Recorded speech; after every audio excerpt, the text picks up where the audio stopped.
Halo, assalamualaikum warahmatullahi wabarakatuh. Ini apa kabar kalian di rumah? Semoga selalu dalam keadaan sehat. Baik, untuk hari ini kita memasuki materi lompat jauh. Nah, sebelumnya kalian untuk di kelas 7 itu kalian telah mempelajari di lompat jauh yaitu gerak dasar lompat jauh, dan kelas 8 kalian telah mempelajari gerak spesifik lompat jauh. Nah, di kelas 9 kita sudah mulai mempelajari kombinasi gerak dari lompat jauh itu sendiri. Baik, sebelum memasuki pelajaran, baiknya kita berdoa menurut agama dan kepercayaan kita masing-masing. Berdoa mulai.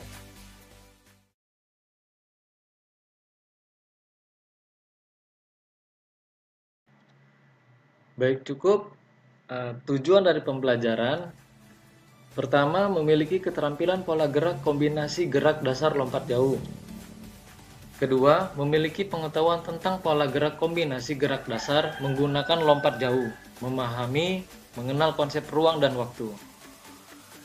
Tiga, lompat jauh yang sesuai dapat memberi pengalaman belajar, kesempatan untuk menggunakan dan beradaptasi dengan keterampilan motorik, dan menggunakannya pada situasi yang berubah-ubah. Keempat, memiliki sikap seperti sportivitas, kerjasama, tanggung jawab, dan disiplin dapat memahami budaya orang lain. Baik, sebelumnya Pak Okta akan memberikan beberapa video yang bisa kalian lihat tentang gerakan-gerakan dalam lompat jauh.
A. Aktivitas pembelajaran gerak kombinasi lompat jauh. Lompat jauh merupakan salah satu nomor yang terdapat pada nomor lompat cabang olahraga atletik. Lompat adalah istilah yang digunakan dalam cabang olahraga atletik, yaitu melakukan tolakan dengan satu kaki, baik untuk nomor lompat jauh, lompat tinggi, lompat jangkit, maupun lompat tinggi galah. Lompat jauh merupakan nomor atletik yang dilombakan baik untuk putra maupun putri. Tujuan lompat jauh adalah melakukan lompatan dengan mencapai jarak sejauh-jauhnya untuk mendapatkan hasil yang maksimal. Seseorang pelompat harus memiliki dan dapat memadukan kecepatan, kekuatan, dan keseimbangan yang diwujudkan dalam satu rangkaian pada lompat jauh. Lompat jauh adalah suatu bentuk gerakan melompat mengangkat kaki ke atas depan dalam upaya membawa titik berat badan selama mungkin di udara atau melayang di udara, yang dilakukan dengan cepat dan dengan jalan melakukan tolakan pada satu kaki untuk mencapai jarak sejauh-jauhnya. Untuk memperoleh suatu hasil yang optimal dalam lompat jauh, selain pelompat tersebut harus memiliki kekuatan, daya ledak, kecepatan, ketepatan, kelentukan, dan koordinasi gerakan, juga harus memahami dan menguasai teknik yang melakukan gerakan lompat jauh. Di samping pula, gerakan lompat jauh harus dilakukan dengan cepat, tepat, luas, dan lancar. Nah, tahapan-tahapan dalam melakukan lompat jauh itu ada 4. Yang pertama, awalan atau ancang-ancang. Kedua, tolakan atau tumpuan. Ketiga, sikap badan di udara. Keempat, sikap mendarat. Baik, kita memasuki aktivitas pembelajaran yang pertama, yaitu awalan dan menolak melalui atas box. Nah, awalan atau ancang-ancang adalah gerakan permulaan dalam bentuk lari untuk mendapatkan kecepatan pada waktu akan melakukan tolakan. Kecepatan yang diperoleh dari hasil awalan itu disebut dengan kecepatan horizontal, berguna untuk membantu kekuatan pada waktu melakukan tolakan ke atas depan. Salah satu bentuk aktivitas pembelajaran awalan dan menolak dapat menggunakan peti lompat dalam lompat jauh sebagai berikut. Yang pertama, permainan ini sebaiknya dilakukan bersama seluruh teman-teman kalian. Yang kedua, tempatkan sebuah peti lompat di lapangan permainan. Ketiga, berdiri di sisi peti lompat, ambil langkah mundur hitungan ganjil. Tahap awal, ambil ancang-ancang dengan cara berjalan. Kemudian, dengan tumpuan satu kaki, melompat melewati peti lompat. Lakukan latihan ini berulang kali hingga menemukan cara yang tepat untuk kalian. Nah, di sini kalian bisa melakukan tolakan menggunakan salah satu kaki kalian yang terkuat. Caranya dengan mencoba kaki kanan kalian dan kaki kiri kalian secara bergantian. Kalian bisa memahami mana tolakan yang paling jauh dari tolakan kaki kalian masing-masing. Kedua, aktivitas pembelajaran gerak langkah dan menolak melewati tali. Yang pertama, permainan ini sebaiknya dilakukan bersama teman-teman kalian. Kemudian tugas kalian untuk membentangkan seutas tali di lapangan permainan dengan ketinggian kira-kira 50 cm. Lalu berdiri di sisi tali, ambil langkah mundur hitungan ganjil. Tahapan awalan, ambil ancang-ancang dengan cara berjalan, kemudian dengan tumpuan satu kaki melompati atau melewati tali. Lakukan latihan ini berulang kali hingga kalian menemukan cara yang tepat.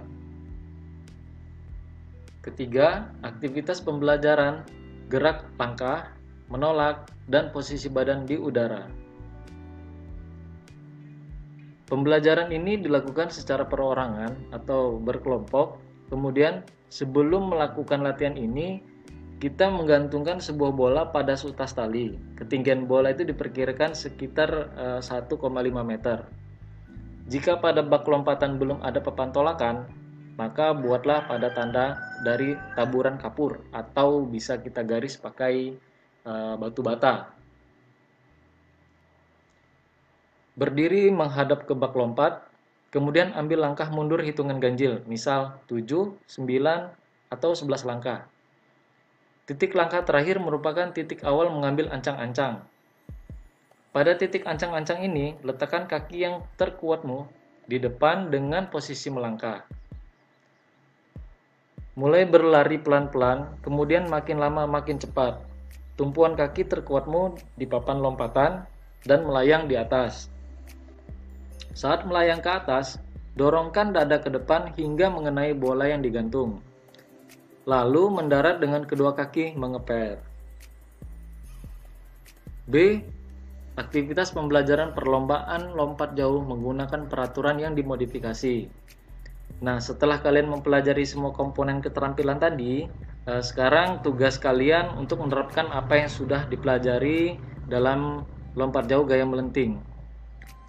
Sebelum melakukan latihan lompat jauh ini, kita gemburkan dulu pasir yang ada di dalam bak lompat. Lalu lakukan keterampilan gerak mulai dari mengambil ancang-ancang, menolak, melayang, dan mendarat dalam satu kesatuan gerak. Ukur berapa jauh lompatan kalian, lalu bandingkan dengan teman-teman kalian masing-masing. 3. Kesalahan dan perbaikan kesalahan dalam lompat jauh. Yang pertama, kurangnya kecepatan lari. Kedua, langkah tidak tetap jaraknya. 3. Pada 4 langkah terakhir terlalu bernafsu atau terburu-buru. 4. Tolakan kurang keras. 5. sudut atau arah tolakan terlalu rendah atau tinggi. 6. Kurang berani menjulurkan kaki ke depan. 7. Selalu mendarat dengan pantat. Peraturan lompat jauh. Berikut adalah sejumlah peraturan dalam lompat jauh. Lintasan awal lompat jauh lebar minimum 1,22 meter dan panjang 45 meter. Panjang papan tolakan 1,22 meter, lebar 20 cm, dan tebal 10 cm. Pada sisi dekat dengan tempat mendarat, harus diletakkan papan plastisin untuk mencatat bekas kaki pelompat jika ia berbuat salah tolak. Papan tolakan harus dicat putih, harus datar dengan tanah, dan harus ditanam sekurang-kurangnya 1 meter dari tepi depan bak pasir pendaratan. Lebar tempat pendaratan minimum 2,75 meter. Jarak antara garis tolakan sampai akhir tempat lompatan minimal 10 meter. Baik, kita bisa lihat lagi, ini lapangan atau lintasan lompat jauh. Kita lanjut. Permukaan pasir di dalam tempat pendaratan harus sama tingginya atau datar dengan sisi atas papan tolakan. Jika peserta perlombaan lebih dari 8 orang, setiap peserta diperbolehkan melompat 3 kali giliran, dan 8 pelompat dengan lompatan terbaik dapat melompat 3 kali lagi untuk menentukan pemenangnya. Jika pesertanya hanya 8 orang atau kurang, semua peserta harus melompat 6 kali giliran. Semua lompatan diukur dari titik bebas terdekat di bak pasir atau pendaratan yang dibuat oleh setiap bagian badan ke garis tolakan dalam posisi siku-siku terhadap garis tolakan tersebut.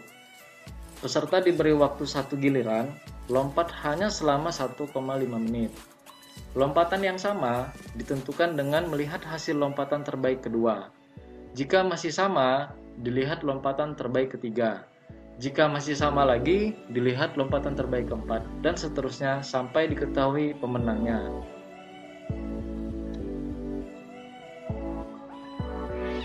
Baik, cukup pembelajaran penjas untuk hari ini. Silahkan subscribe demi berkembangnya channel ini. Semoga materi yang disampaikan bermanfaat untuk kalian. Tetap jaga kesehatan. Terima kasih. Salam olahraga. Jaya.